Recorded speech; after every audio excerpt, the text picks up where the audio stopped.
Going to try and paint the picture for the audience for these two. Really excited to have them on because we haven't seen them in forever. It feels like Ross Pospisil and Erinee. Did I pronounce that right? Correct. Perfect. Pospisil. So both living in Thailand, working with the Free Burma Rangers, working to free oppression. There's a conflict in Burma with the military involving a coup type of style, arresting leaders for the National League of Democracy. Y'all been there for what, 4 years now or 3? 3. 3. So been there for 3 years and really excited to get that story. Awesome. Yeah. So for most of the listeners on this one, everybody knows who Ross is. He was one of my sparring partners back in the day. That's a Mike Stedman theme right now. A fellow inside linebacker as a senior. He was our defensive captain of 2009, Marine Corps Post Service Selection, Combat Engineer. Then he disappeared. It felt like. Now with his bride, Erinee, today, and she's going to tell us more about her because we don't know a whole lot about her, which is going to be fun. And you guys are back in the States for vacation, seeing family, and then you're going to cycle right back over, right? So tell us what's going on with you two. Well, we're here, Fredericksburg, Virginia. This is Erinee's hometown, born and raised here. And so we've been fortunate to have just some time to connect with family and enjoy the holidays. It looks like for the foreseeable future, won't have the opportunity to come back for Christmas. So we thought, hey, great opportunity to grab it now. Did I read somewhere that you're not going to be back in the States for maybe 3 more years? Yeah, there's a potential. We're trying to find a rhythm, what that would look like. Right now, we're kind of on an 18-month rotation back in America. Okay. So we'll see. Maybe 18 months to 3 years on the next shot, just depending what the op-tempo is like, things that we're engaged in. But thankful to be here. Cool. What about you, Erinee? Yeah. Tell us about you. Well, first, Tony, I just want to say I am so impressed with your podcast, and thank you for having us on here. Ross plays it when he's washing dishes or whatever, and it's on in our house, and I just so enjoy it, and I think it is so cool what you're doing, and you're letting people's voice be out there and their opinions, and I just really love that. And I'm ready because I have my hot cocoa and bourbon in it. Oh, there you go. Ready to go. I am super cozy. And so, thanks for having us. And what was the other thing we were just talking? What did you just mention? Thanks for reading our newsletter. Yeah, that means a lot. And so we put time and effort into it. And so the fact that you just said that you read something about it is a huge encouragement to us. So thanks a lot for your support there. You've been a huge support and encouragement to us, both you and Amanda. So thanks for making the time, especially around the holidays, to get us back on here. I admire what you guys are doing, so I want to hear more about it. And well, you said I disappeared, and now the world can see why I disappeared. When you're married to a woman like this, you want to disappear every day in every way with her. So I'm thankful to introduce Erinee to the. I know some of our brothers have met her, but I'm excited to introduce her to others too. And we've been married 4 years now, and we just celebrated our 4th year anniversary in November 9th. We were in Burma, so this is the second year we've celebrated our anniversary in Burma there, and it's just they know how to do parties, right? They know how to celebrate. Like we got sung Happy Anniversary Day for the first time. We've never been sung that, so that was pretty cool. 160 Rangers, so that was very exciting. Yeah. Wow. Cool. Quite a crowd there then. Support network, right? English is their second language, so. Yeah. Awesome. They made us a cake, a jungle cake, which isn't always super cooked in the middle, which makes it even better. Because it's made over the fire. It's like a pudding. Man, you should have brought some of that back. I know. Tradition, so this is a good tradition. Tradition when in Burma is when it's your birthday, you obviously get sung to, or if it's your anniversary day like us, you get sung to, you get the first bite, but then who's ever there, you go around and share a bite of the cake to each and every person. So this spoon is well traveled. Yeah, no COVID here. No. I mean, it kind of follows along. There's a community cup too. Like every water station, or if there's a stream that has drinkable water, there's one cup that everyone drinks And out so of. if you get caught in the middle of that birthday and you're like maybe the 56th person, you're just praying to God, like, God, you know my heart, like, please protect my body. I'm here. I can't be rude. And you take a bite of that spoon. And hope for the best. And so your immune systems are probably pretty strong. Yeah. absolutely. They are. That's a good thing. Absolutely. Well, I would love, just if I can ask Erinee to share a little bit about her background so people can get to know her a little bit better. Yeah. You don't mind, Tony? Yeah, it's pretty brief. Just a little about myself. I was born and raised in Fredericksburg, Virginia, where we are now. All of my family is still here. I have 8 siblings, and they're all in this location. And so it makes So you had a king family. States. Yep. And Yeah, they're on 10. I just talked to them yesterday. Goodness. yeah, I know. Isn't that crazy? Yeah. We need to go visit them, Yeah. actually. If you're listening, hi, King family. And so it makes coming back to the States easier to visit all of them. I studied health services administration, which is kind of what I'm doing now at our Jungle School of Medicine in Burma. And when I was in high school, I've always wanted to do missions work. I knew that I always wanted to go overseas and I wanted to help people. And so I was working in healthcare after graduating, and I just wasn't satisfied. I knew that there was something else out there for me, but I didn't know what it was. And I just felt like God was really putting on my heart this burden that I felt when I was in high school to go overseas. So then in March of 2018, I started looking into going to Thailand because I'm half Thai, so my mom is Thai. So when I went to visit in 2016, I got my Thai citizenship. And in that time, in 2016, I just knew, I took this photo with my brother, who also got it. And I knew that God is going to use this citizenship for something. I don't know what. I don't know if I'd ever move back to Thailand. But I know that it's going to be huge in my life later on. So I was very thankful in 2016 to get this citizenship because it's actually very difficult. And then in 2018, he said it was time, and he put it on my heart, and he said, you need to go back to Thailand. So then I was like, oh, that is so interesting. I reached out. All of my mom's side of the family is in Bangkok, Thailand. I reached out to them, and I was like, hey, I wonder if there's any teaching English opportunities or anything that I can do, maybe even in healthcare. But nothing that was really popping up. And then a friend sent me this kind of like a need for a family out there who needed a homeschool teacher. And I was like, wow, that's so interesting. Like, okay. And they were going to set everything up for me as far as just transportation and living situation and all of that. So I was like, this is just so ideal. God just plopped it in my lap. And I was driving one day, and very clearly the Holy Spirit was just like, go. You need to go. Commit to this and go. And so the funny thing is, I was even joking to my mom in March of 2018 that, like, just watch. He's telling me to go, and now God's going to send me the love of my life. And I met Ross that summer, actually. And then I still had committed to go to Thailand. And so I still went. I went in December of 2018. And, yeah. We did long distance. We basically dated long distance that first year, and I visited Thailand for the first time in my life in March of 19. Said I love you in the airport there in Bangkok in front of her aunt and uncle, which are they're very nice but also very formal, and I'm like making out with her in the airport, like, I love you, like, I miss you. And Thai culture is not PDA at all. You don't do that in front of people. Yeah, very funny. There's like a crowd of people watching, like, what's happening right now? Nice. But yeah, through those trips in March and then again in June, actually proposed to her in Thailand, so it's fun. Just up the road from where we live. So we have that just neat kind of early part of our story there in Thailand. Through those 2 trips, then it was, God started working on my heart about Southeast Asia and returning, hopefully one day to get married. And so, that's crazy how he really sent Erinee kind of on like a recon for our family is the way I see it. She didn't even know, but she was kind of like the Advon of sorts to build connections and relationships for us to return there.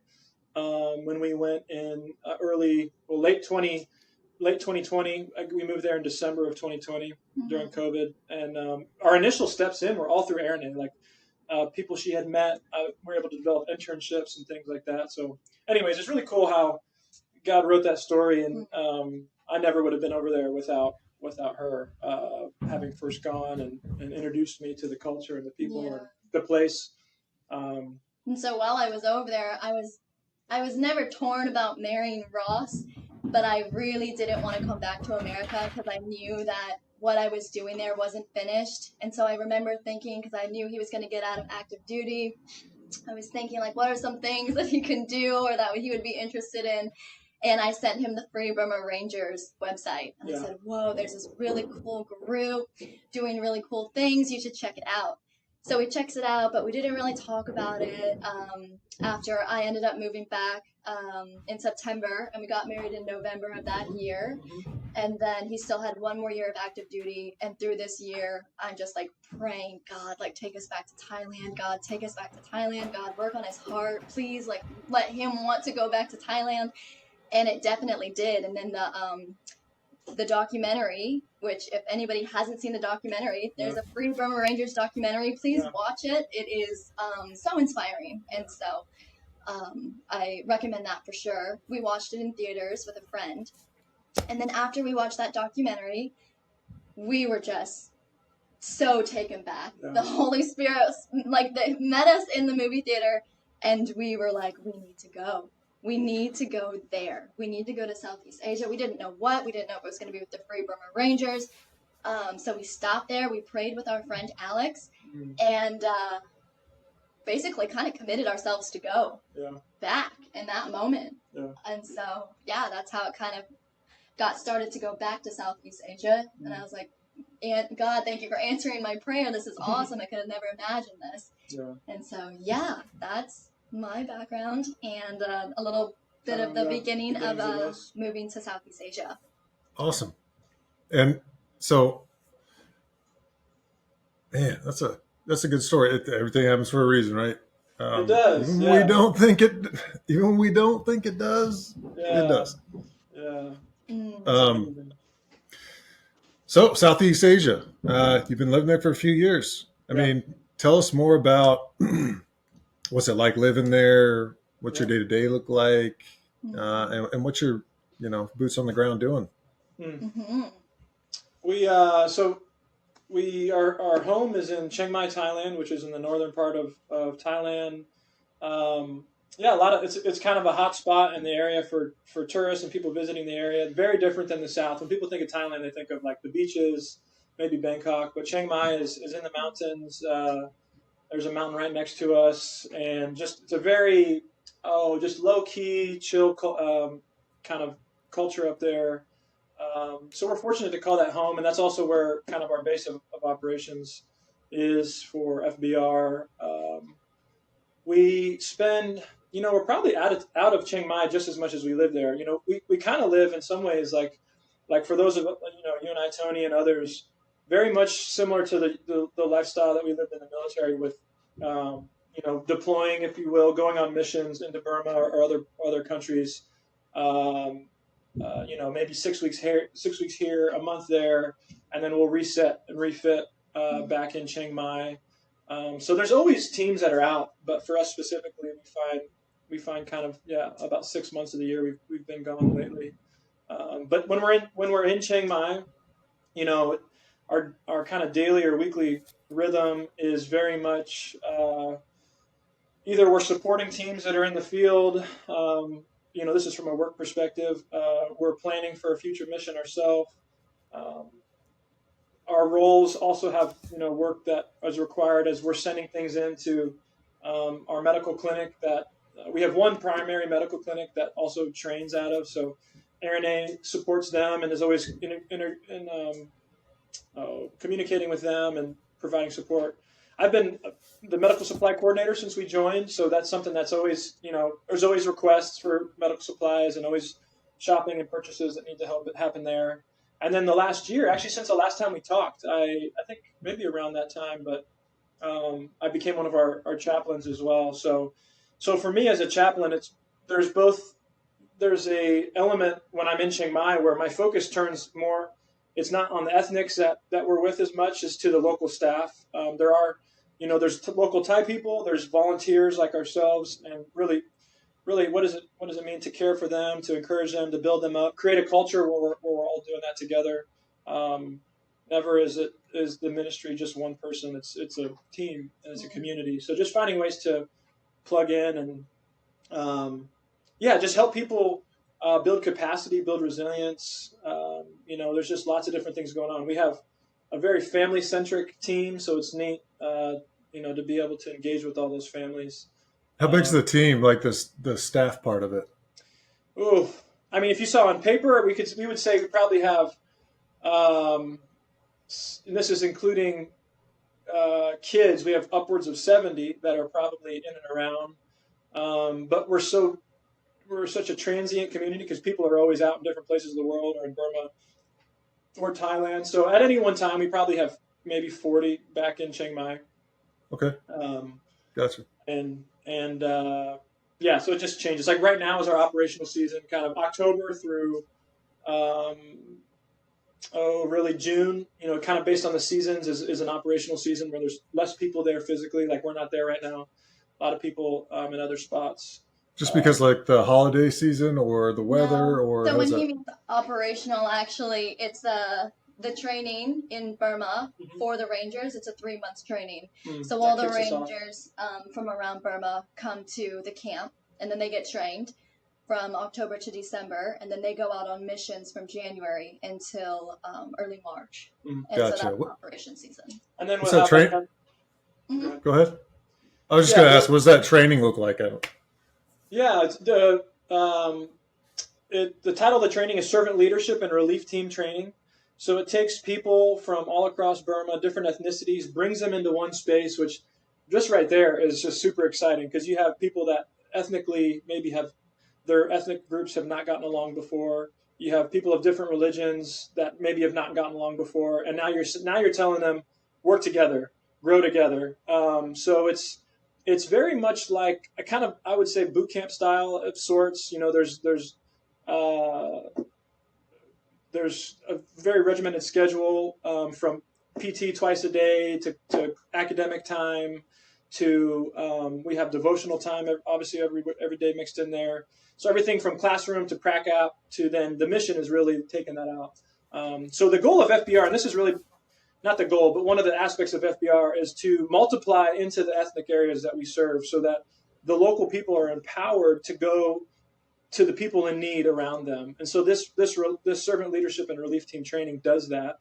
There's probably been in the 25 years it's been going, almost 2,000 teams trained that are now, not all are active throughout Burma. We have, I think, 144 active teams throughout Burma right now. But yeah, these teams go and they provide aid like any other relief team would in a place. So anything from food to clothing to kids programs to medical assistance to training to sharing the good news of Jesus Christ and the hope of His gospel. So yeah, it's a neat time that really kicks off our operational season with those teams. We were just there for about 5 weeks before we came back to the States. And to sum up, what we do in Chiang Mai is solely to support all of the missions that happen in Burma. And so these missions, they are happening year-round, and we have Middle East teams, and we have teams going to Ukraine. Everyone in Chiang Mai is there doing the work to support all of them going outwards. And so, long story short. Sorry, I got sidetracked. Ukraine, that's a hot topic in the U.S. news. I know there's a lot of things that are probably not in the U.S. news. Yeah. And that was one of my questions for you guys is like, one of my later questions was, what other geopolitical items of note should Americans know about that we don't know about? Of note. Yeah. I don't know if we can offer much from a geopolitical standpoint as much as just the heart of the people that we've seen. FBR is engaged, obviously in Burma. That's where we began. We have another headquarters in the Middle East in Kurdistan, Iraq, and Erbil. So that's another kind of central node for us. We've trained teams in South Sudan in the past. We have a team in Bangladesh right now that works into. There's a 1 million plus refugee camp just on the other side of the border in Bangladesh. So we have a team there. And Ukraine is a new space for us. Our founder and our director and leader, Dave Eubank, has been invited since the beginning of Ukraine, but through prayer and consideration just didn't feel like it was a space for us. And then, Sure. He made his first trip in August to go. Really, what it was amazing what changed his heart and kind of, I wouldn't say changed his heart, but just led him to see maybe we could provide support there was we had one of our volunteers is married to a Ukrainian woman. He actually went over on his own to serve in Ukraine at the onset of the war and met a wonderful woman named Yulia, and they got married. And so she came to Burma and shared her story of losing her brother-in-law and her dad being on the front line, and just inspired the people of Burma by saying, hey, my country's at war too right now, but don't feed your fear, feed your faith. And there wasn't a dry eye around. And she just connected with these people who have been in a 70-year plus civil war in Burma. Yeah. And so through that, we were on that mission with her. We all began to say, like, it didn't take much for this woman to come here. I mean, she had to buy a plane ticket. She had to put some, a pack on and deal with some suffering there. But like, her message has impacted hundreds because she was willing to do that. So maybe we can do that. She was willing to enter the room. Yeah. She was just willing to show up. Yeah. She was willing to show up with her whole self and not be shy to like share about her hardship, not be shy to like, oh, I got to figure all these things out. She'll admit like on the trail, she's like, what am I doing? Like, I like to wear dresses and I don't know why I'm walking through the jungle for weeks on end, but she showed up. And so that led to us then, okay, maybe we can do that in Ukraine. Yes, Ukraine is resourced well for the most part right now, but who's there on the ground? And maybe we can just go on the ground and love the people like she loved the people of Burma. And so we've taken 2 trips now. Dave led a trip with this is what's amazing. He led a trip in August with guys from Burma. Like, so we have this amazing fusion of cultures happening. And then myself and 4 others went on a trip just earlier this month, end of November and December. And so I think we'll continue to do some of that stuff because, the opportunity to be with people in hard places and just say, hey, you're not alone. And oh, by the way, it's not just us. We're here for a split second, but there's a God and a creator of the universe who's also always with you. And so it speaks volumes, not just to them, but to us. We leave more impacted all the time. Every time. Yeah. The enter the room is a tie-in. So I told you guys, like I'm into podcasts and all that kind of stuff. Well, there was one with Lex Friedman and Benjamin Netanyahu back in July, before the whole Gaza thing even happened, and they were talking about Ukraine and Russia. And one of the things that Netanyahu said that stood out to me during that conversation was, pertaining to Russia and Ukraine, that I don't think they're ready to enter that room yet together. Like to have those peace talks, to have the negotiations. Yeah. And it's not so much what happens in the room, it's just the willingness to enter. And going back to the training and all the diverse cultures in, I don't know exactly, tribal or ethnicity type of training, melting pot you got going on in Burma. Is there some sort of a pain that has driven everybody into that room? Yeah, definitely. That is such a good point. So I'm so glad you tied it back to that training too. Look at that, a double tie. Yeah. Double knot.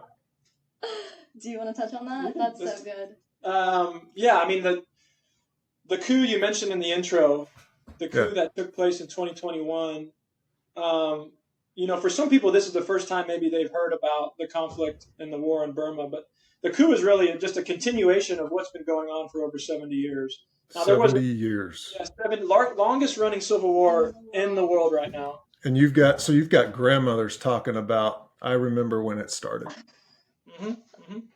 Yeah. That's crazy.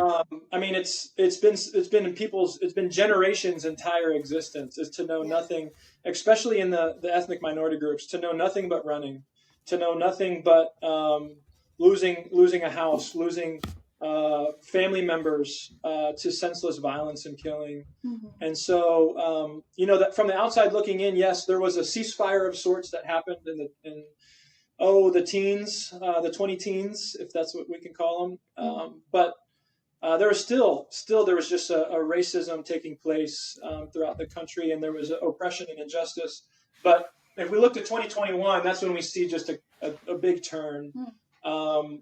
February of 21, the military basically kicked out and put under house arrest Aung San Suu Kyi, who was the Democratic leader of the time, and she actually won a Nobel Peace Prize just for a lot of her work, but basically took power, I think really taking advantage of COVID and all the craziness during that time, and began just, I don't know also to say, just began an evil campaign against not just a person who won a Nobel Peace Prize.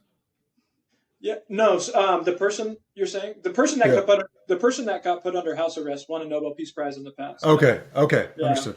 So, thanks for clarifying. But the military junta, the dictatorship, basically just began in February, attacking all people of Burma. Anyone that stood against their power, anyone that defied their control. So what it did, though, is it for the first time began to unite ethnic groups, the majority ethnic group of the Burman with the minority ethnic groups. There's probably there's 10 minor ethnic groups or minority ethnic groups that are probably stand out, but there's more than that. There's over 130 languages spoken in the nation. So, I mean, what this did is the dictatorship, through their senseless bombing of hospitals and schools and communities, through their just raping and pillaging and totally taking over the education system, like through these things, they united everyone against them. And so even in the last 2 years, we've seen more unity than ever before, because no longer is it a race thing. We have evil people in power that are doing evil things, and just and unjust. Yeah. That's nuts. I mean, talking to you. So last time I saw you guys was at a Navy football tailgater. We played, and it's like, I don't remember who we played. But when you were telling me that, I'm like, yeah, okay. But 70 years, let that sink in. Yeah. And obviously, I am a visual guy. Probably still don't have a good impact of it like I should, but y'all been there, and that's insane. So, well, right now there's over 1 million people, we believe, displaced from their homes. So imagine 1 million people, either their homes have been destroyed, or because of the threat of air attack, the Burmese army owns the skies. There's no even counter to that. So because of destruction, maybe their homes have been bombed, blown up, or because of the fear of that happening, or maybe their homes have actually been taken over by ground troops. Yeah, over 1 million people have had to flee their homes. So that's a number that's hard to wrap your head around. Yeah. Goodness. Your missions. Let's go back to your missions. When you deploy and you go on that mission, what does a mission look like? Well, you can explain our upcoming mission. Yeah. It's not classified, is it? No. All right. A traditional mission would look like going to an area and really focusing on two things: either providing relief to the local communities, and that's so, or the second aspect would be providing frontline support in terms of casualty treatment, transport, or triage through our medics. So, if you look at it, you're going into areas, the entire country is a conflict zone. So you're going to a local community, you're learning about their needs, you're praying and hoping to meet some of those needs financially, or maybe through building partnerships, or even delivering goods. That can also be a thing, or providing medical care. We have amazing team of local medics who come in with bags and bags of medicine that are otherwise really unattainable in those areas. So then they set up clinics. And then we just provide a lot of laughs to the kids in the community. If you want to share about that, we do kids programs, and it's the all-day thing, and oh my gosh, to see people who have been living in fear and who are currently living in, under rocks, not in their homes, but to see these IDPs smiling and laughing. Erinee is heavily involved with that program. If you want to share. Yeah, so this was started by Karen Eubank when she first started going on mission as well, a long time ago, about 20 years ago, probably more than that. And during it's called a Good Life Club, and it's basically like a vacation Bible school, but for the day, for the entire village. And while they are doing this Good Life Club, there's a medical clinic going on. So everybody who is sick or hasn't been seen for a while, they'll just be seen throughout the day. And then in this area is there's rangers doing skits with the kids, singing songs, sharing the gospel, just making them laugh, just let them forget about their really difficult life for just a couple of hours, and just the relief that brings alone, and the joy that brings is pretty amazing. And so that's the Good Life Club. Yeah, and so we'll also, during, like, if the center spoke, or the center of the program or the relief effort is this children's program, other things that are going around, like Erinee said, would be interviewing the local people, reporting on human rights violations, understanding better what's happening there, so that the outside world can hear. Part of FBR's heartbeat is to get the news out, because it's an area that there's not a lot of news, and then meeting with local leaders and understanding the needs that they have. So that would be what I would call the one part, the community relief, and then the second part, the frontline relief.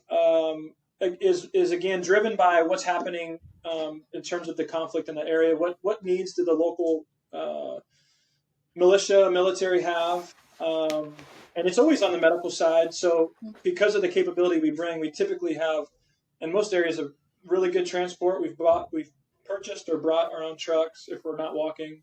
If we're walking, then we got a lot of people. But the medical piece enables us to set up CCPs.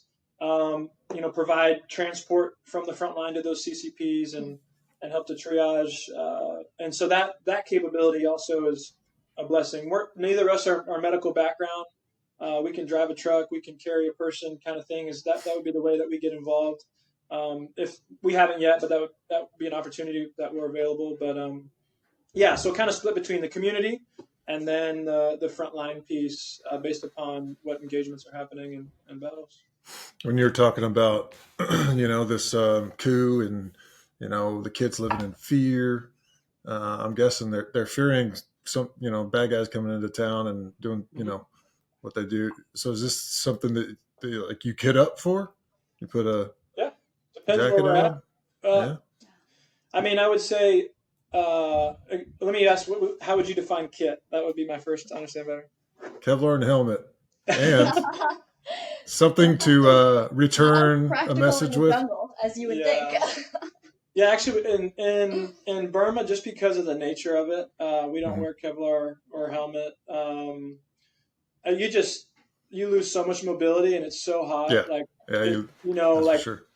You gotta mitigate your risk somewhere, and it just, for us right now, in the areas we've been, it's just too much. Our teams are armed, like our local people are armed, and more from a defensive capacity. Although we do have some overlaps where maybe a guy or a girl is in the local militia, but also part of our relief team.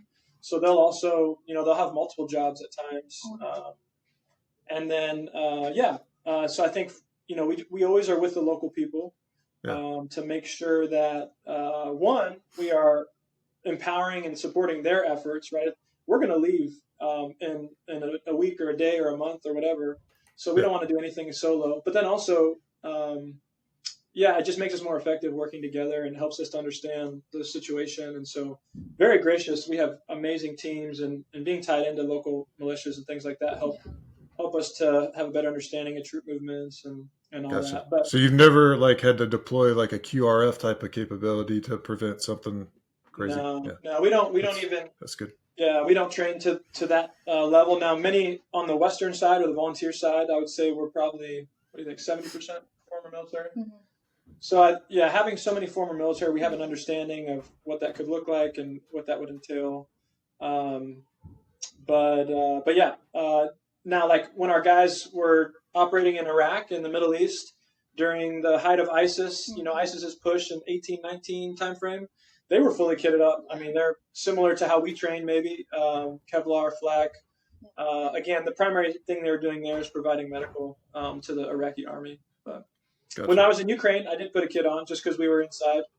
We were inside the artillery range and on that front line area. So, like, I would hate to say, man, I wish I'd have put that Kevlar on because that piece of shrapnel is moving pretty quick. So Yeah. it just depends on the region and the risks and threat level, and you got to kind of think and pray through that. Yeah.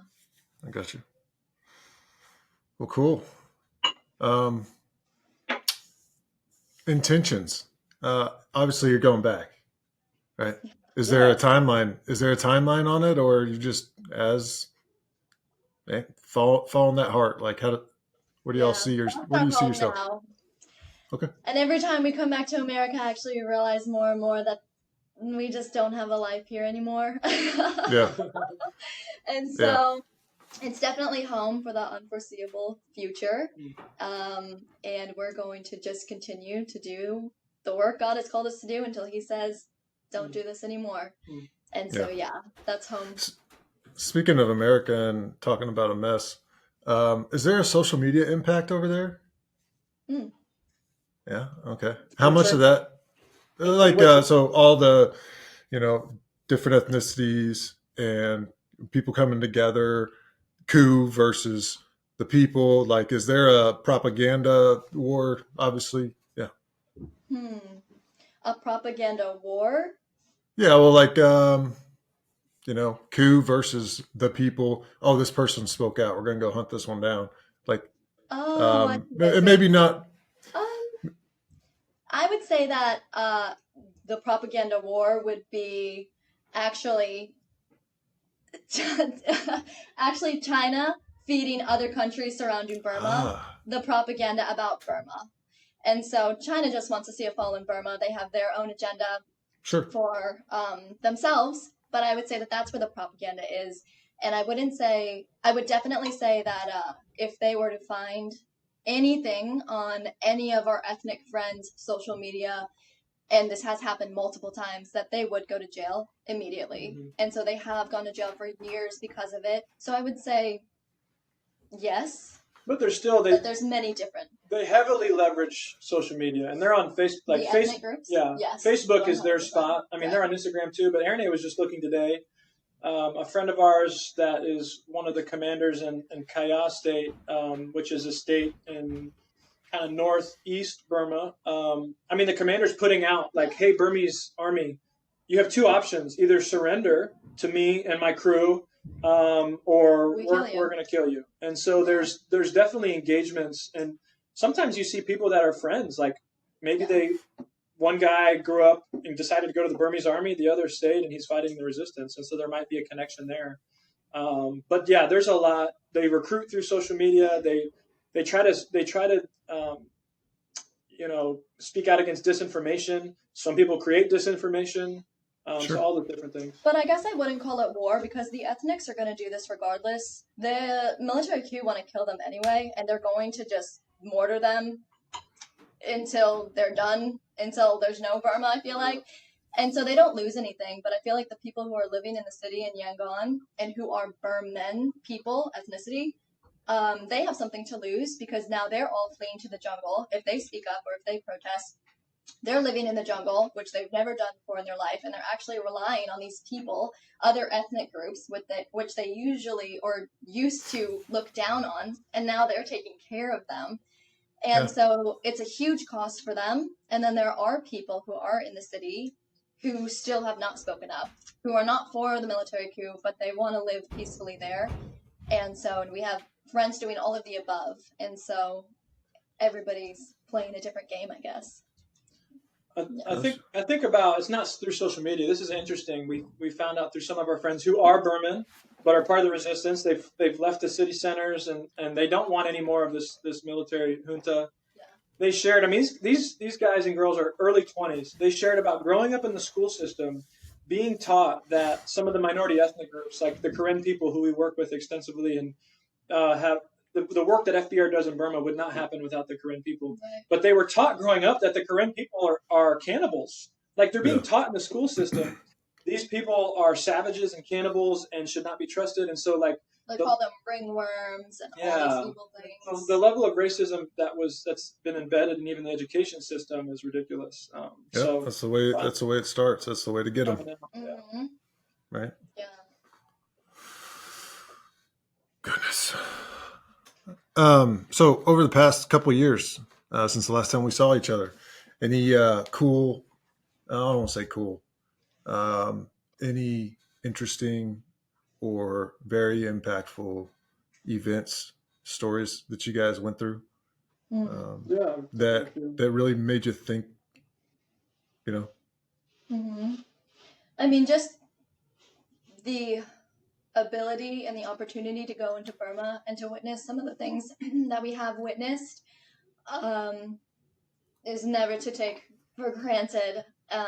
That changes our whole life, the way that we live, our perspective, just seeing the way that they live in their situation. I don't think that we would ever be the people who we are now if we weren't impacted by them more than we impact them.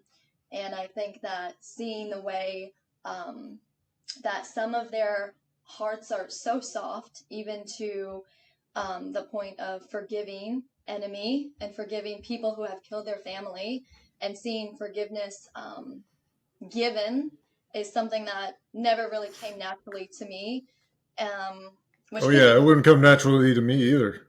Exactly. If somebody killed my family, I don't think I'd ever forgive that one. I don't know. Exactly. And so to see someone in the flesh who does that, and even ask us to pray for the Burma army, who has just, 2 weeks ago burned their village down. And this is a true story, because we ask IDPs, how can we pray for you? And what do you want us to tell the world?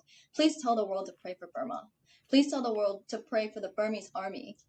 And I'm like, why do you want us to tell them that? And so that definitely changes the perspective, and it's very, very powerful. And then to see our friends' hearts, like he said, the training is held by Karen people. And so these people who have been persecuted for the last 70 years are welcoming in these Burmans and showing them hospitality and showing them this kindness, because if they went to the jungle, they would literally die. Some of my friends would probably laugh that I'd say this, but they couldn't make it. You cannot just survive in the jungle without knowing anything. And so the way that they take care of them is just so inspiring. I can't believe it sometimes. And I try to challenge myself, man, would I do the same to somebody that just destroyed everything that I have? And so, I just got goosebumps. We had a close friend of ours last year when we were at this ethnic relief team training, come up to us. Sunday's really the only day that they don't, have full-on training. And so we would typically have people over at the house and just play games and eat some snacks and have a little Bible study or answer questions about life. And anyways, this guy just one day came early and just could see something was burdening him. I just said, hey, man, what's going on? And he kind of was hesitant to share, to open up. And I just kind of sat and listened. I didn't want to press too hard. I said, well, if you feel comfortable to share, feel free to come by anytime. And I think we kept talking. And then finally he got the courage to share. And he's like, I have something that I can't be rid of. I have this burden that I can't do anything about. It's just with me all the time. And it is impacting every, how I live here and how I train. And I was like, all right, man, do you want to tell me more about this at all? No, I'd rather not right now. So I said, that's okay. Let's pray together for you. So this is the first time. And then the second time he shares a little bit more about how this burden that he's carrying, it brings such hatred to his heart. And I'm trying to think in my head, what, maybe he was abused as a child and is finally coming to grips with that. And so again, we just talked about how you can be free of a burden by taking these burdens to Jesus, who came to carry our burdens for us. And we prayed again together. And he really didn't go into more details. And then the next day, I think it was, he came up to me all excited, just smiling. And I'm like, man, what's up? You like look different. And he's like, I gave my burden to Jesus and he took it from me. And I've never been this light in my life. And I said, I'm pumped up. I'm giving a high five. I'm like, what is this? Like, what do you mind to share now? What it was? He's like, I have had a hatred for the Burman people since I was born. And he's a 27-year-old. He's like, I could not stand being around them because of what they've done to my people. He's a Karen ethnic. And he's like, now I'm surrounded by them here at this training. And it was killing me inside because I did not want anything good for these people. I wanted them to be hurt like I've been hurt. I wanted them to feel pain and shame like I've felt from them my whole life. But that's not love. I can't carry that. I can't live like that. And so he gives us this burden of hatred to God and receives this love. And it was just amazing to see his countenance. The way he interacted with people was totally different. So that's just an example of like these walls that are being destroyed through these kinds of opportunities. It had nothing to do with us. It was just he's being put into contact with, there's something not right here, and I can't have unity with these people because of this hatred. So what else is there but then to forgive and ask to be given love? So it was really amazing. Really changed my heart. And I'm like, who do I hate? Like, or who am I bitter against? I started thinking that night, Erinee and I were talking. I'm like, man, I got some burdens. I want to be free of these. Like, yeah. And so it was powerful. Sham, wow, that's an awesome story. Yeah, that's cool.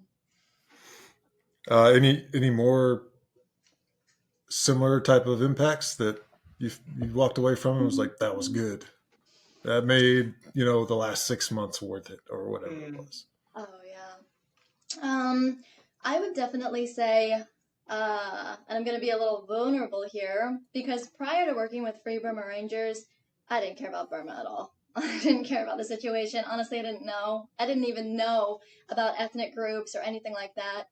And I'm half Thai, and so I live in a Thai culture. And whenever we went over there, always with Thais.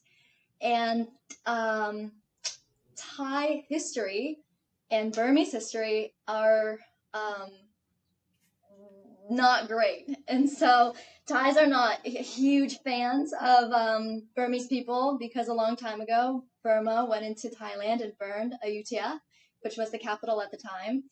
And those feelings still linger. And so as I go over there, when I was growing up, just kind of being fed some certain agendas. School. Was it in school? Oh, no. Okay. It wasn't. It was the propaganda war. Yeah. And so I was fed some certain things, and I just didn't care. I didn't care to work with Burma or even pay them any attention. And I would say that as I even actually reluctantly didn't want to start volunteering with Free Burma Rangers, and Ross really led the way for that and the path for that. I was like, okay, I'm going to give it a try. And I'll just go with him to orientation or whatever it is that we did. And I met some of the ethnics, and I was like, okay, like, wow. And I learned more about their situation. I was like, wow, this is crazy. Oh my gosh, I had no idea. And then when I got to go into Burma and on a mission to a heavy conflict zone, we were rolling up to this house. We needed to go visit a fallen ranger's parents and his family. And so we were at his house and his parents' house, and we walk in, and immediately the room was heavy. There was pictures of the ranger that had died from the Burma army, and his mom was there. And I remember just holding his mom, and she hugged me around the neck, and she's just sobbing, and I couldn't let go, and she wouldn't let go of me, and we just stay there, just sobbing, and we don't speak the same language. And I remember in that moment, like, oh my gosh, like, all my life I've wanted to help people, but it was like, I wanted to help the people that I chose. I wanted to help people that, fit me best or that I like best. And so it was really in that moment where in the Bible, God says that my heart is for the orphans and the widows and the oppressed. And I was like, it's the oppressed people. And people in Thailand, they're not oppressed. And so that is a very impactful story to me of realizing that, like, these are the people, these are my people. I need to be with these people. I need to be fighting with these people and willing, if I'm going to enter their country, to die for these people. And I've never looked back. And I remember that moment, that my commitment, because to be a ranger, and one of the things that you have to be able to do is say that you will not run. So in a situation where you need to run from orders or something like that, you can't. You need to stay with them. And I remember in that moment that, it would all be worth it. Anything done in love is worth it. And actually, I'm very emotional today because we got the news this morning, and we can't talk about this too much, that one of our ranger friends did die this morning. And so, yeah, sorry. I'm sorry to hear that. It's okay. But thank you for sharing that story. I know that one cut pretty deep, but I'm sure it will impact somebody positively. Yeah, if there's anything we can share, just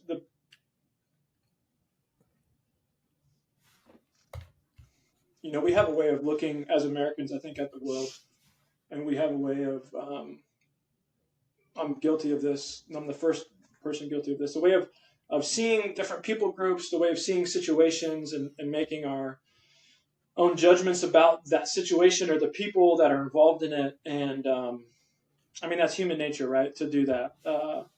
But I think if there's anything that we've seen is just, man, the heart of the people around this world, and we've only seen a fraction of it. But if I could just say Burma, so Southeast Asia, if I could say Iraq, in the Middle East, even my recent trip to Ukraine, man, people are people, and there's hurting people all over this globe. There's hurting people here in America. There's hurting people in Thailand, but specifically when I see those people and I see the acts of love, the acts of extreme love in the midst of chaos, it changes you forever. To think, wow, this person is literally their life when they step outside the door that day, or when they step out from under the cave they're living in. Like, they don't know if they will have what their life will be like, or what kind of threats they'll receive, but yet they're still loving the person next to them. Like that, it changes the way that I see people now, and the way that the judgments I make about them from afar. And the kindness that we've been shown, and the kindness. One quick story from Ukraine. This just comes to my mind. We're on the front lines in Ukraine, and by the front lines I mean we're inside of artillery range. And there's this local guy. He's the XO of the unit we're working with. Amidst all his tasks for the day, like the company XO is always doing something. He's the get her done guy, or he's doing logistics, right? Like for the troops, they're rotating people off the front line every couple of days. He decides to prioritize going to this local elderly couple that still lives in this zone, that have not been able to flee, because the husband is almost completely handicapped, and they're scared if they leave that their house of 70 years will be looted and they'll lose all their things. And so these people are in their 80s, and he invites me and another guy just to go with them. He's like, hey, can you guys come and help me out? I'm like, sure, what's up? And he has a generator for this elderly couple in the back of his truck. So amidst all his tasks, he's like, I'm going to go love this elderly couple. I'm going to give them a generator. So they're weeping. The elderly lady, when he sees him, is weeping, and they just are. It's just, I'm overcome with emotion that he would prioritize. Like, his life is on the line. He's not prioritizing his life. He's just prioritizing loving and caring for the people around him. And not only is it a generator, it's a generator that doesn't have a crank start. It's just a push start because she's not strong enough. And so, like, the detail and the intentionality, and it was probably his own money, or they raised it as a unit. But like, this is in a war zone. All the buildings around us are pretty much blown to pieces. And it's like, he's choosing to love, and that's what's going to change the world. That's what's going to change Ukraine, Burma, the Middle East, America, is people choosing to love those around them when it doesn't make sense. And so that's just been powerful for us to see and experience, and leaves us changed forever. Yeah, and just to piggyback off of that, my encouragement, not just to America, but really everybody, is to just live for something bigger than yourself. And for everyone, I think that's obviously different. Some that's living for God, living a life for God. And if you don't believe in God, then that's living for freedom for your country. And so just living for something that is outside of your comfort zone. And I guess, as you would say, entering the room of possibilities. You know, you have to enter that room in order to even make the decision to love that person, or to just go out of this comfort zone and explore this or adventure here. And it'd be just to live for something bigger than yourself. So, yeah. Hopefully this is a good reminder for all of us. It already is for me. Is America's, even though it's got its challenges, it's a pretty dang good spot to be. Right? You don't have a coup yet. You don't have people knocking on the door. You're not living in fear. And, some people go to sleep with their doors unlocked, leave their keys in the car, let their kids go play. I think that's reduced a little bit without watching them. But, it's still in my mind anyways. And I'm not as cultured as you two, but I feel like it's a pretty good place to be. Yeah, it is. It is a good place, and that's a blessing too. Yeah. Yeah, not something we want to see changed here. Yeah. True. Let's see. Is there anything that's, and I think you've already mentioned a couple of them, but I want to ask it is there any way that, in what you've been doing, your experience in Burma or anywhere has influenced your personal beliefs or practices? Yeah, I think we were chatting a little bit before this, and we were in this Kaya state, which is northeast Burma, last year, and one of our main roles during that mission was to meet with the community leaders during those programs that we talked about earlier. So we would gather the community leaders from the camp, from the villages, church leaders, other religious leaders even, and just sit with them. And we would typically ask a series of questions like, what kind of needs do you have that you've experienced? Tell us a little bit about your story. How'd you get here? What other ways are you finding to partner together, and what opportunities have you found to address the needs on your own? To see if there's ways we can, tie into things already going on. Erinee mentioned, this question about what can we tell the world that about what's happening here, and always praying with them. But so we did 16 of these programs over a 4-week period, maybe a 4-week period. We had 16 programs. So we probably met with, we had sometimes those little powwows would be 8 different groups of people, because there's 8 different, represented camps, if you will. But so just tons, and we're probably halfway through.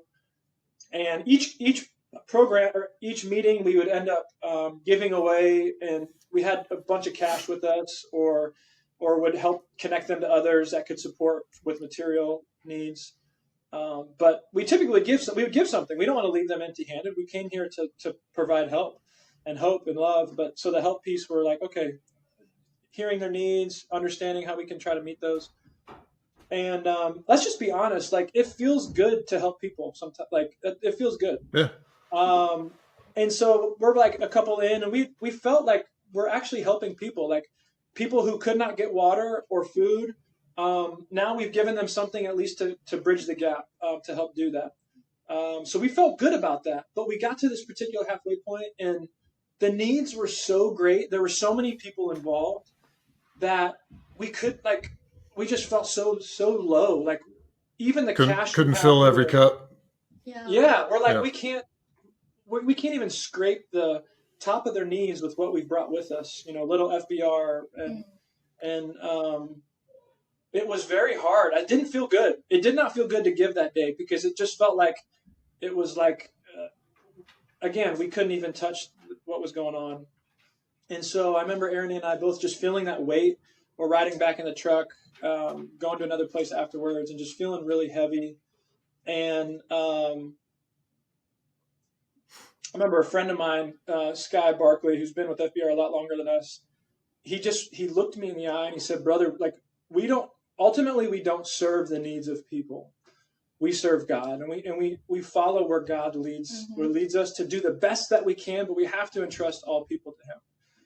And it really challenged me, and I had to think about it. I was like, okay, I don't serve the needs of people, I serve God. Now, don't get me wrong, we're going here to meet needs. But at the end of the day, there's always going to be needs. And so he helped just reframe for me why we're here and what we're here to do.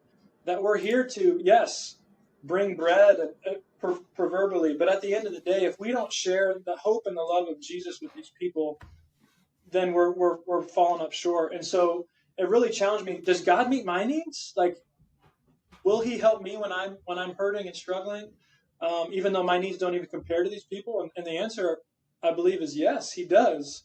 And sometimes that means I go and I still have want. Just like these people that day, they had a lot of want, but God is with them, and He's there, present with them, and His love is available to them. All they have to do is call on His name. And so that ultimately our greatest need is a relationship with God through Jesus. And so that, I know for some people, maybe this story is like not connecting with them, but this is, for me, in my life, my faith grew more that day than probably any other day, because it took it down to, why do I follow God? Why do I share this message of Jesus? It's not because ultimately it makes me feel better. It's not because it makes my life like super exciting. It's because it's the way. It's the answer to the biggest questions we have in life. And that's really changed me. Amen, brother. It's good stuff. I don't know I don't know what else to say to that one.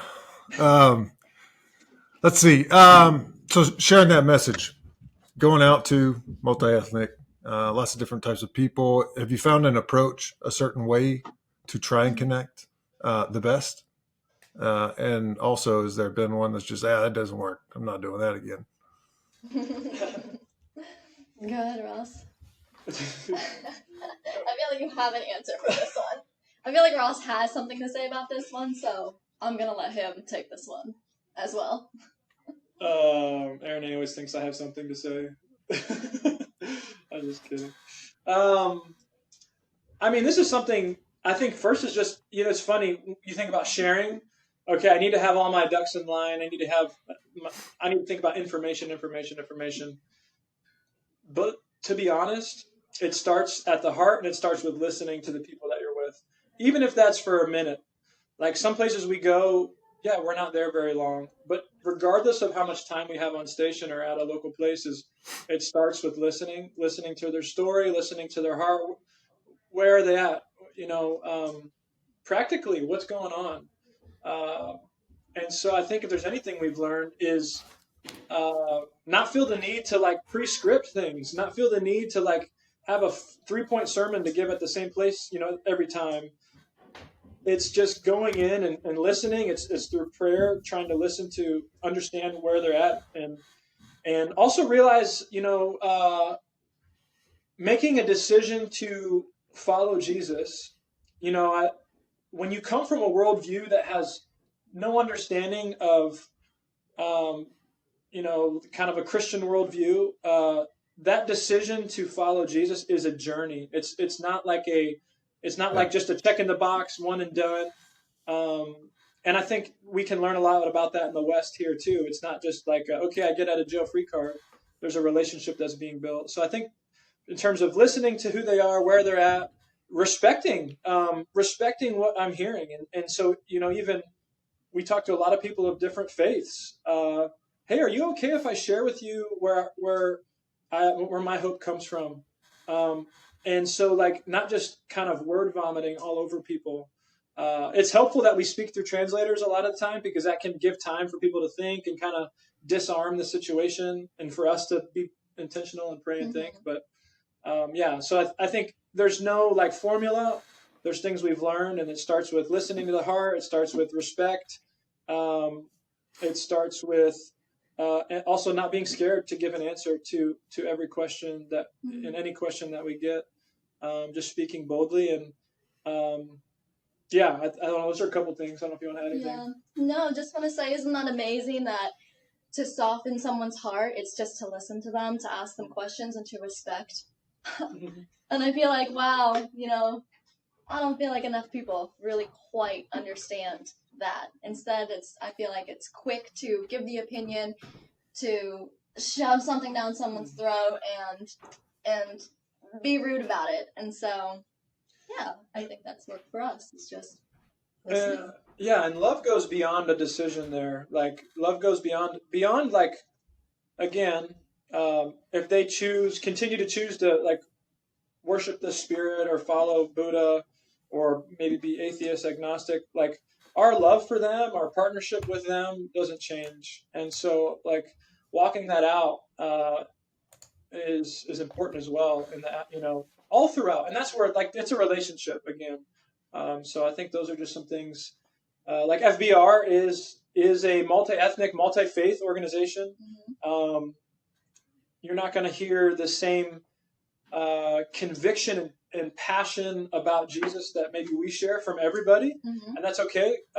We do unite around love. That is something that every single person, regardless of who you are, is we unite around that, and our calling to love each other, and we believe that first comes through loving God. But so I think it's, again, finding ways that we can unite in the present moment, and always just wanting, we want the best for everybody, and we're going to respect what people choose and decide, and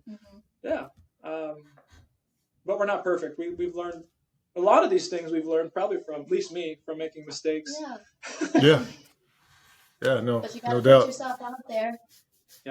This woman right here she's got this faith that moves mountains. Like, some people talk about it. She is about it. And so I think we're better together in every way. And so Erinee has challenged me and grown me in walking out in faith, in love, and even speaking the truth of who Jesus is and what he's all about. I would not be here again today in this same place in my mind or my heart and my body without her. And so that's, again, to you and everyone else, I just know, like, man, what a blessing it is. And I see that with you and Amanda, and I know other guys, what a blessing it is to be united with someone who is out of your league. So thankful for that. Yeah, I mean, that's a big compliment there. I mean, anybody that knows Ross, like, Ross was the guy from a religion, spiritual, like, and it wasn't a talk the talk. It's it was a walk the walk. And, in 2 different occasions on here already, you've already talked about stepping that game up from where you were. I mean, it's continuous, right? It's a continuous learning every day. And then obviously the hard part is keeping yourself in check. And when you drift from that and trying to get back to it. I was reading a book called Outwitting the Devil by Napoleon Hill, and he's wrote a big one. It's like How to Get Rich or something like that. And he wrote that first, and then he wrote this other one, and it's when he was in a dark place, and he wrote the book, never published it his entire life. But his family, back in, I think, 2011, decided to publish it. And it's really deep on a lot of things like that. One of the things he talks about is nobody really wants to invest in, he calls it the art of living, relate that to a spiritual process and faith, and that it's never profitable on the outset. I think that kind of connects to the approach, just listen, right? And call audible, fall back on the faith, and go from there. But absolutely. That's a great point. If all we do is step out in life because we see the path in front of us, man, we're going to miss out on some amazing journeys, because there's so much in life that we cannot see beyond just our field of view, or maybe the next horizon. And I could sit here, we both could sit here and just rattle off opportunity after opportunity where actually more me, not her, because she's got this faith gift. But like for me, if I would have just followed the path I could see, oh man, it would have just, I would have missed out on so much. And so, be like the mole and whack-a-mole. Yeah. Whack. That's good. That ain't it. That's good. Let's see. Okay, so you talked about getting the word out. What's been some of the biggest challenges getting the word out about what you're doing? And what's that? Finding people who care. Oh, finding people who care. Got it. Slightly joking, but not really.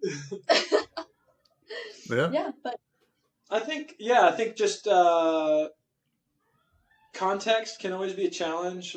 You know, it's hard to how can you get the word out, get the news out in a way that can relate to people. People can understand. Like, you know, there's just things that I'm a tactile learner, experiential learner. Like, unless I'm in a setting, it's hard for me to learn things sometimes. Mm-hmm. So how can we do that for people who might never, step foot in the jungle or in a conflict zone? Yeah. And that's not a bad thing. We're not all called to go to Burma. We're not all called to go to, the Middle East. That's okay. But there's other ways that we can educate ourselves with information, allow that information not to just sit in our head, but to then penetrate our heart. That's my biggest failure. I think before stepping out in this and moving to Thailand in 2020, my biggest failure in life was never allowing the marginalized and the oppressed to really impact my heart. In some ways, it's because of fear. I thought it would just overwhelm me. And so I just kind of kept all those things at arm's distance. Maybe I would, do something here or there to help, and it felt good. So I think, just finding ways to encourage people to spend the time to maybe open up their mind and learn some information, challenge them to open up their heart to allow that information to seep in. Mm-hmm. So we're always learning ways to better do that, both like just with our community, but then, we have a reporting department that writes articles for news agencies, and those news agencies share that mm-hmm. information. Pictures worth 1,000 words. You said you're visual. Yeah. Erinee does a better job in our family than I in that department, just capturing those things so we can share. But those are a couple things I guess I'd think. Can you think of anything else? No, I just want to go back to, wanting to relate to other people, I guess. I mean, earlier you said that, we can tell you all these things and it's kind of hard for you to digest. And I do feel like that every time we come to America. People generally don't ask us questions about what we do. And I think some of it just makes them uncomfortable. I think some of it, they really don't care. And then some of it, they just don't know what to ask. They don't know what to ask. Like, what is life in the jungle? Why are you in the jungle? Why are they in the jungle? And so, just encouraging people to open up their hearts and their minds to just something bigger out there. So. Gotcha. If someone were impacted today, how would they help? What could they do? That's a great question. I would say first, if they're a praying person, they can just pray. Pray for the people that are oppressed across the world, that are in harm's way. A lot of innocent people, countless innocent people, men, women, children, and that's not to mention all the others that are on the front lines. And also, but pray would be first. Just learn, if they want to reach out to us or just Google what's happening in Burma right now. They could do that. We just watched the other day a couple great YouTube videos of guys who not connected to us at all, but just went to Burma and are sharing some of the things. So there's stuff out there just to take the time. They could visit our website, freeburmarangers.org, follow on social media. Our team releases about a report a week, maybe, sometimes more. But these are just stories on the front line, stories of just regular people, what they're experiencing. And so just sometimes it's just kind of starting to put those things in your feed or having it dropped in your email box. You can sign up for email there. Mm-hmm. And then I think other ways is just, as people learn, sharing with others, right? Like being their own little outlets for what's happening. And then there's ways to join us. Every year in March, we have a Run for Relief that we host in Chiang Mai, but we do it virtually around the world. And that's just a fun way to gather people, to get the news out, join together for what's happening, to just stand up and say, we care for these people. And so the Run for Relief is a 5K. We run because the people of Burma cannot run, so we choose to run in that way. And so that's a fun little event every year. And then, there's always, if people feel called and led financially, Free Burma Rangers is supported really entirely by individuals and their generosity. And so they can give to the Free Burma Rangers through the website. I think we have even the ability to do some corporate stuff. Like I know some corporations, you can like allocate money through them. I think our CPA here in the States has set that up. We're recognized as Free the Oppressed as a nonprofit here in America. So we are registered here in America. But Gotcha. I don't know. You can think of anything else? They're always welcome to come out and volunteer. Come on out to Southeast Asia. Put the boots on the ground. You have to do a pretty gnarly fitness test, but other than that. That'll probably disqualify me.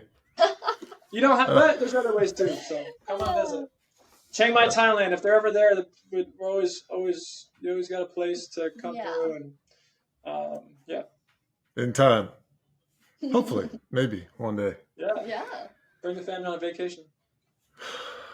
Couple more, and most recently, have you ever found a time, a mission, or an event where you lost your courage? I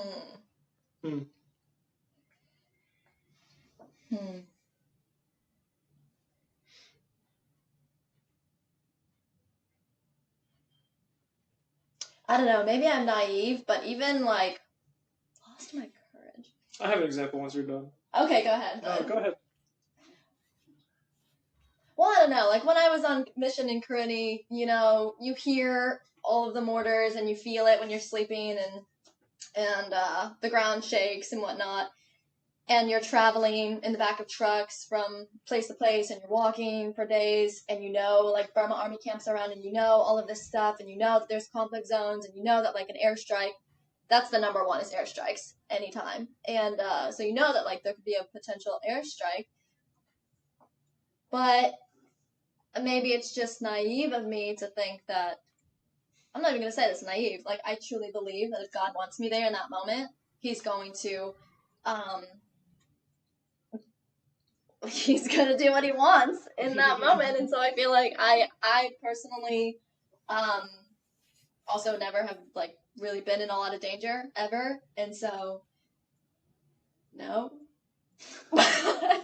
I'll share an example. Faith. When I lost my courage. No, I'm just kidding. I'm kidding. I could think of a time. So, doing all these things together, what a gift that is, to be united. And I think that's what I know that's what sustains me. The fact that, we can be in the field on mission for weeks on end, but like my person, my soulmate, my spouse is there with me. So it's like our home is right there. So I'm not like, you remember back like when we were in the Marine Corps, you're like chomping to get back because your family, like you're missing your family is a huge part of it. And so like that doesn't happen for us because our family is always there. But that also comes with extra challenges, especially for me. Like I want to like care for my wife and protect her. And there's things that I understand a little bit differently because of our background. And so like that's, for me, sometimes that's where my biggest fears come, is like, what if she's in a position where like something happens and I could have thought about it differently. And this isn't to say like she is thriving when we are inside Burma. She is the most capable person there. So it's not to say that she needs me to do all these things. It's just my kind of maybe husbandly instinct. I don't know. And just my love for her. But she would. It's part of being a dude. Yeah, part of being a dude, right? We're protectors. She went on a run during this mission earlier this year and got lost. I find this out later that she got lost. So she said she's going to be back in like an hour or maybe 45 minutes. And it's like almost an hour and a half, and she still hasn't showed up. So the time is doubled, and we're in this area that really the main threat was air attacks, but there's still a lot of people you don't know, right? Like, and I saw this van drive by me. I was on my own run. We kind of ran in different directions. I saw this van drive by me out of nowhere, and I'm like, so my mind just goes to the worst case scenario. Like maybe she got thrown in the van. Maybe someone kidnapped her. Maybe, I don't know. Maybe she got hurt. Wait, she didn't just pop open your iPhone and turn on the map and start turning? Zero service. I mean, I remember in my head, I was just in all these dark places. Like, why are we shouldn't be here like this. All these what ifs. And, I like ran back. I think I found someone's motorbike and I started driving on this motorbike trying to find her. And so like I was in a dark place for about 40 minutes as I'm looking for her. And I finally found her. She got lost. But that was just an example of like, yes, I guess my actions, that loss of courage didn't play out a whole lot. I was able to reset. I probably was not the nicest to her when I saw her because I was so stressed out. So yeah, that was definitely a loss of courage for me in that scenario that I'm still always having to work through, and we're figuring out as a family how we can love each other in that that space. Because I'm more of like a free spirit, and like I'll just like jump in the back of a truck, or like we're going for an adventure, like come on, like all the Rangers, and then he's like, I remember this one moment where he's just like, listen, every hour on the hour we need to get on our beacons and we need to send a message to each other. I'm like, I am not doing that. Yeah, you need to throw a GPS in her backpack. Oh my God. I'm gonna find an air tag that like speaks to the Starlink. There you go. Oh my God. Air tag and Starlink. There you go. I think the biggest loss of courage is more from a spiritual perspective. Yeah. You feel a prompting to share something or do something that you don't follow. I even found that in Ukraine. Like we're driving back from the front line, and I just had we had been talking as a team, like, let's just keep our eyes and ears open for people in need and for opportunities to help. And I saw a guy on the side of the road fixing a tire, and something in my heart just jumped out. It was like, help that guy. And I'm like, I don't know who he is. Like, we're running kind of behind. We got to make this time hack. We got things to do. I bet someone else will help him. Anyway, so that to me was like a loss of moral courage where I felt convicted to help and I chose not to because I made all these other excuses.